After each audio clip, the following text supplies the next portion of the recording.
houses in Hong Kong after wowing audiences in New Zealand, the Philippines and Singapore. That's the critically acclaimed award-winning Singing in the Rain, which is a brilliant comedy about the film industry featuring well-known songs from the glorious MGN score, including Good Morning, Make 'Em Laugh and Moses Opposes, and of course Singing in the Rain. Direct from London's West End, Singing in the Rain will be produced and presented in South Africa by Pieter Toerien at the Artscape Opera House and the Teatro at Montecasino between December 2015 and March 2016. To tell us more, we're joined in our Seapoint studios by Anton Luitingh, who is the resident director of Singing in the Rain. Anton, thank you very much for joining us. This is probably, arguably, the most amazing classic of all time, and everybody knows the songs. It absolutely is. I think it's one of MGM's best movie musicals ever. And in fact, I think it's one of those top 100 movies you have to see in your lifetime. So to put something like that onto stage was no easy task, let me tell you. But it has been a huge hit in all the international countries we've been in. And I can't wait for South African audiences to finally see it.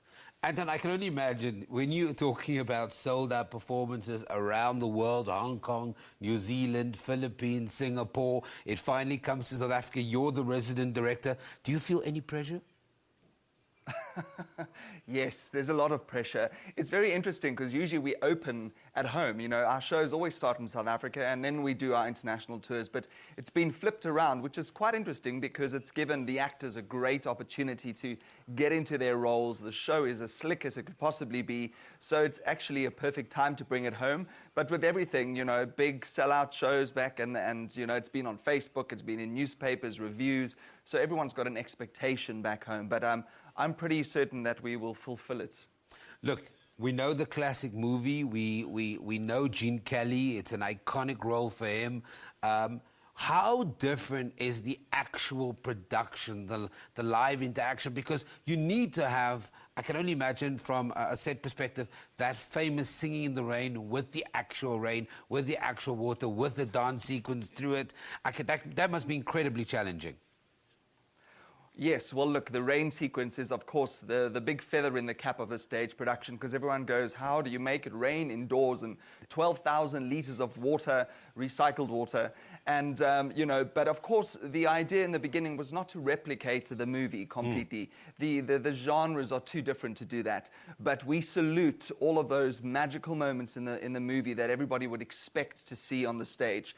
And it's done in such a way that you know, you don't feel like you've missed anything from the movie, but at the same time, you feel like you're watching the show with fresh eyes and seeing new things. Because, of course, you know, the movie camera takes you to specific things, tells the audience specifically what they need to watch, whereas a stage is more of a kind of a 3D, almost 4D with the rain experience, where there's so many other things happening. So it is, you know, there's not a second in the show where the audience aren't mesmerized by what's happening, and nor do they ever walk out going, oh, well, I missed that song, or I missed that sequence from the movie. They feel like, you know, they're getting their money's worth in terms of relating to what the movie offered, but something new in terms of the stage production as well. And actually that begs the next question, because it is important to almost to divorce yourself from the film. As you said, it's two completely different genres. And that is part of your job, isn't it? To make sure that, yes, there was a movie, but this is something completely different, something completely fresh that has a reference to something you might have seen or might not have seen. Absolutely. Of course, there's a lot that's the same. You know, I keep telling the actors, we've got to stay in the same period. You've got to think about how those characters, you know, moved and spoke and danced in the 30s. You know, the period, the costuming is very important. But at the same time, I don't tell my leading actor, you've got to be Gene Kelly. I tell him, you've got to be Don Lockwood, you know. Yeah. So whilst they have these huge shoes to fill, the Debbie Reynolds, Donald O'Connor, Gene Kelly shoes to fill, they are on stage portraying a character and going through all of those things that character needs to experience within the piece. So, you know, again, I think it's a huge mistake to go, well, you know, Gene Kelly played it like that, so I need to play it like that. And, you know, but of course, the cast are chosen because they have huge similarities between those actors, and obviously they have all the abilities that one needs to do to put on something like Singing in the Rain, all the dance skills, the singing, all of that kind of thing. You know, it was a very specifically chosen company. Anton, it's so incredibly easy to forget that this production, or the origin of this production, is nearly 64 years old. Why is it still so relevant? Why are audiences worldwide still flocking to see it? Well, you know, it's such a great question, because not only that, but we're introducing a new generation of people to Singing in the Rain, and it's actually so well put together that, you know, you kind of think that it's a piece for your granny or somebody who was younger when the movie came out, but it absolutely isn't. You know, it is a show, and it's been directed in such a way that it appeals to modern audiences. And I think there's just something about Hollywood, there's something about movies.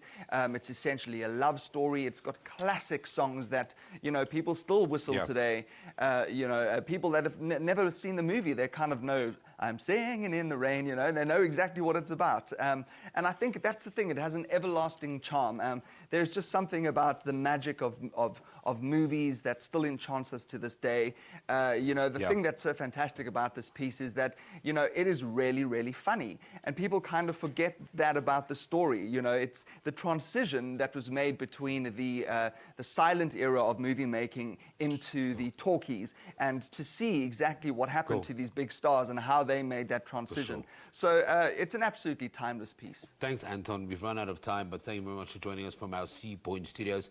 That's the resident director of the critically acclaimed, award-winning Singing in the Rain, which opens at the Artscape Opera House and Teatro at Montecasino between December and March 2016. Bongi's in studio with